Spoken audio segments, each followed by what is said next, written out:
I grew up on a farm of 144 acres in north central Iowa called Geneva, Iowa. My job as a 14-year-old was to help my German grandmother do the grocery shopping. Well, to make the list. Grandma never left the farm. She didn't speak too much English, so we did that for her.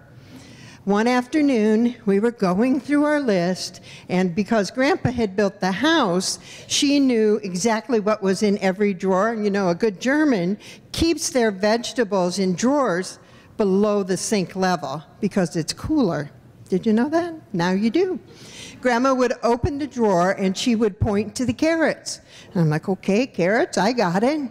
And she would open another drawer and point to the rutabagas. Okay, I got that.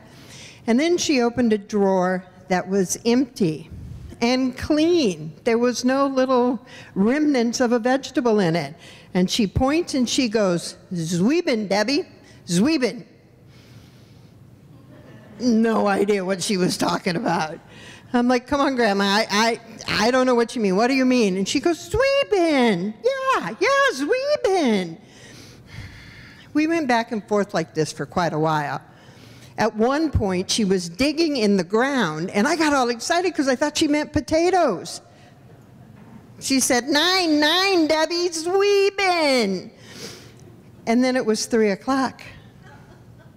Now, on our farm, in our family, tradition is a very big deal. My grandparents immigrated here in 1922 from Germany. Imagine a young couple with a 2-year-old and a newborn baby and everything they could carry on their back. And that's how they came to Alexander, Iowa. So when we talk about tradition, we talk about tea time at 3 o'clock, because Grandma did bring some loose tea with her from Germany to have that connection to her family. So every day, 3 o'clock, if you were out in the fields or in the barns, you came in the house because we had tea. And Grandma would boil it in her nice little teapot, loose grounds, and then she would take it with the old strainer, super old, and pour it through the strainer in your teacup. The cup had a platter as well. You would then take a sugar cube, put it between your teeth, and sip your tea through the sugar cube with the platter underneath it, because if you spilled, you could slurp it from the platter. So while we were having tea, Grandma says in German to Grandpa, "Blah, blah, blah, blah, blah, blah, blah, blah, Zwiebeln, Debbie, 9." And Grandpa starts laughing, just hysterically. Now at this point, I'm a little upset because that's my grandpa and he's making fun of me. I am not happy. He turns to my dad and he says, "Blah, blah, blah, blah, blah, Zwiebeln, 9, Debbie." And Dad starts laughing. Here are 3 people that I love more than anything in the world making fun of me at 14. This was not a good occasion. Finally, Grandpa stands up and he puts his hands on my shoulders and he looks me in the eye and he goes, "Debbie, Zwiebeln are onions." Now you know. Another thing we did on the farm was chores. And I mean we did chores. We got up at 5 o'clock. The animals got fed before we did. That's just how it worked. You slopped and fed the hogs. You took hay to the cows and put some feed out for them. And you fed and watered the sheep. I hated those damn sheep. 12 years old, my 11-year-old brother and I were charged with feeding those sheep. We would get our bucket of water, 5-gallon bucket, and a 5-gallon bucket of feed, and trudge over to the fence, set them down right on the edge of the feed, crawl over the fence, and here they come running, knocking you down, making you roll around in the mud and the poop. I hated those sheep. They were awful. And my brother wasn't real fond of them either. One day I had had enough. I said, "I'm boycotting. That's it. I am not going to feed sheep anymore. I'm done." So I went and sat down on the front porch, and waited for my punishment, because I knew there was going to be one, and it might not be something I like. In fact, they probably would take away my books from me, and that is the worst thing you can do to me. My stupid brother fed the sheep anyway. So no punishment for me. Nobody noticed I was on the stoop boycotting. So the next day, I pull my brother to the side, and I say, "Listen, Nimrod, we're boycotting." And he looked up and said, "What the heck is that? What is boycott?" And I explained it to him, and I also said, "The punishment won't be that bad. We can live through it." Silly boy. He believed me. So it came time for did all our other chores. We went and sat on the front stoop.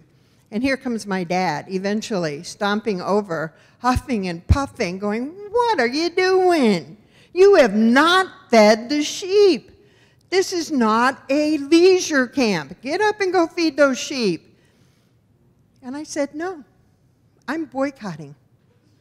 I am never going to feed those sheep again." I think my dad was actually surprised. His children had never told him no before. That was just something you didn't do.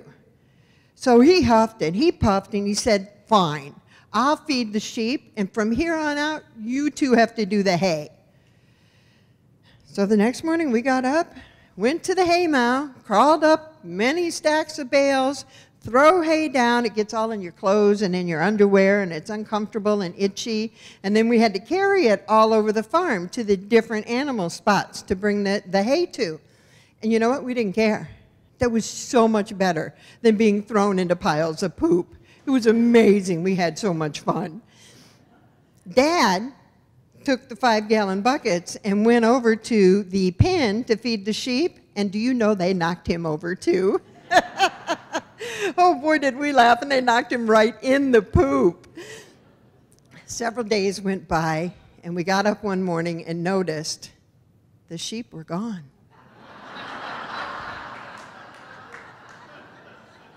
Never said a word about it, but you can bet I partied pretty hard. I won no more damn sheep. Eventually, I graduated high school and went away to college and ended up in the city of Chicago with my college roommate. Chicago's a wonderful town. It really is a melting pot of all different kinds of people, not just Germans. And you have the opportunity to walk all over the city and see the history and meet new people and just really enjoy yourself. They have a lake, great big huge lake. There's no lakes in Geneva, Iowa. It was so different from growing up on the farm. But I would get homesick. I truly would. Every once in a while it would hit me. And I worked across the street from a Lutheran church in downtown Chicago that when the pipe organist practiced at lunchtime, you could hear it 2 blocks away. It was so beautiful. And on occasion I would go to service there because the entire service was in German. Now, I still didn't understand the language, but I felt it. And it brought back the memories of what I learned. Hard work, being able to listen to understand, and through it all, patience. Thank you.